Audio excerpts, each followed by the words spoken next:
Y en noticias internacionales nos vamos al cono sur y llegamos a Chile, porque precisamente pues el pueblo chileno tuvo unas elecciones, votaron en un plebiscito y decidieron cambiar la constitución.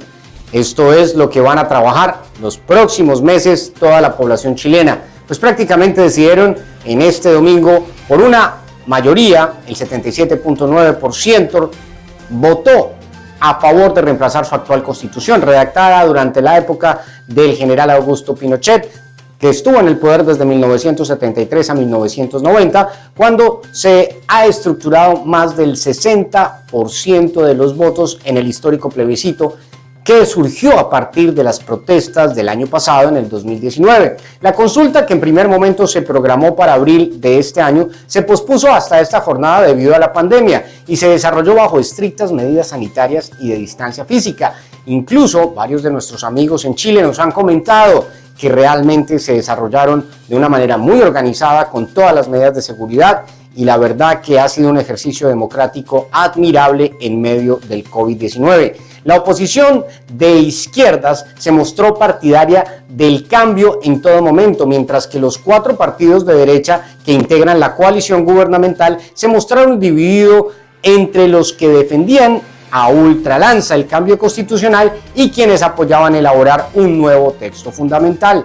Piñera, el presidente, no se pronunció públicamente sobre el sentido de su voto y se limitó a alentar la participación de la población, al tiempo que pidió a su gabinete no participar en actos públicos en apoyo a ninguna de las dos opciones. Desde el comienzo de la tarde de la céntrica Plaza Italia de Santiago de Chile se llenó de miles de personas para esperar el resultado y el conteo de los votos y celebrar muy pronto la tendencia que daba la victoria al cambio constitucional, festejos que continúan hasta este momento y se producen también en otras ciudades de Chile. En la céntrica Plaza Italia, como les veníamos contando de allí de Santiago, fue el epicentro prácticamente de las protestas el último año.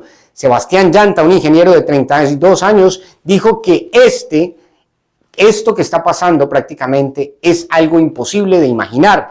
Se está logrando todo lo que pasó hace poco más de un año. No va a ser mágico de la noche a la mañana, pero lo que pase ahora tiene que ver con el aporte de todos para nosotros. Añadió que antes de irse a bailar a ritmo de que quieren dinero en 1986, una canción de protesta de los prisioneros que se hizo popular en plena dictadura, recordemos cuando era la época del general Pinochet, y que sonaba en un alto parlante en ese momento en la Plaza Italia. Pues más de 14.7 millones de chilenos estaban llamados a votar. Con mascarillas y la esperanza de un cambio, se observaron largas filas en los centros de votación, donde el proceso transcurrió sin incidentes y con los resguardos sanitarios para evitar los contagios del coronavirus. La tasa de participación era un dato clave en la cita electoral. En plena pandemia, en un país donde desde el año 2012 el voto voluntario fue establecido, la referencia inmediata era la presidencial de 2017, cuando fue electo el presidente Sebastián Piñera, con un voto del 49.2%. Según los sondeos previos, la mayoría de los chilenos estaban a favor de aprobar el plebiscito para una nueva constitución. Hoy los chilenos y chilenas han expresado libremente su voluntad a través de las urnas, eligiendo la opción de una convención constituyente por primera vez con plena igualdad entre hombres y mujeres para acordar una nueva constitución. Estas fueron las palabras del presidente Sebastián Piñera en una intervención pública desde la sede de gobierno, dando la victoria a la opción del cambio de la Carta Magna cuando apenas se había estructurado el 20% de la votación.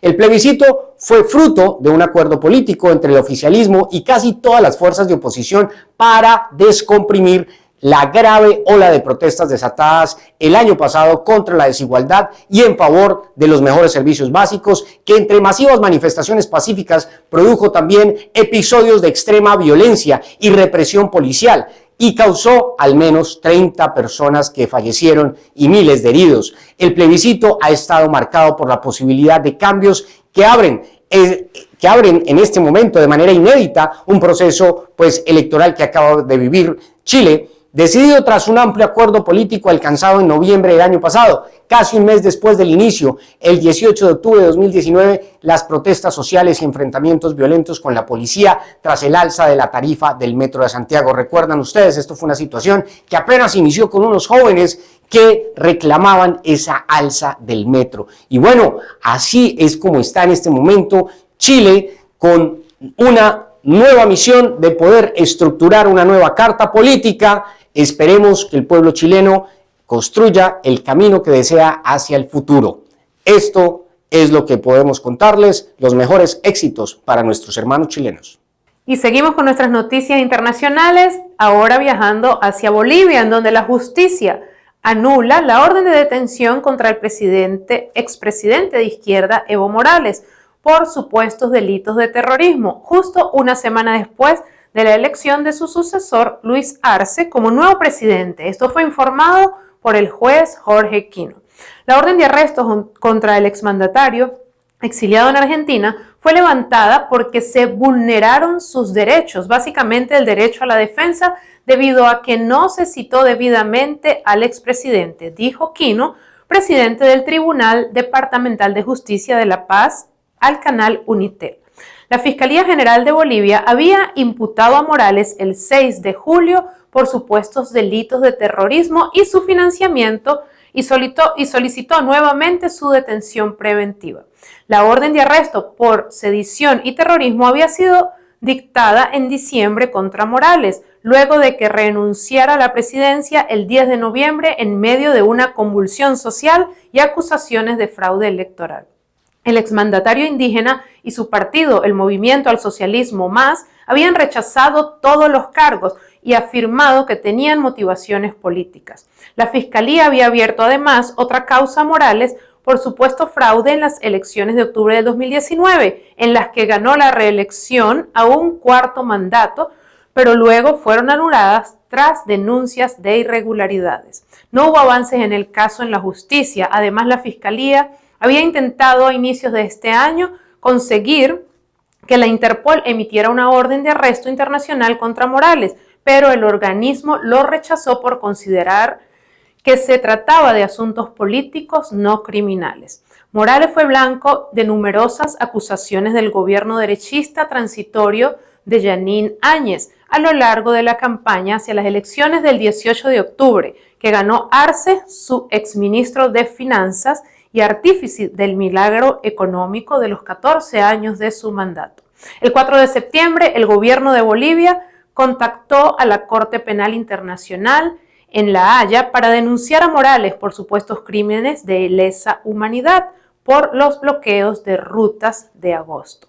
Sin embargo, esta acción pareció ser meramente simbólica y en busca de réditos electorales, pues un Estado puede pedir a la Corte Penal Internacional que examine si es procedente que intervenga en determinado caso, pero la Corte lo hace solo cuando ha fracasado el sistema penal nacional. La Fiscalía Boliviana había dicho que investigaría los bloqueos, pero nunca informó de avances. Y así pues cerramos esta noticia de la situación en Bolivia y seguiremos reportando lo que suceda.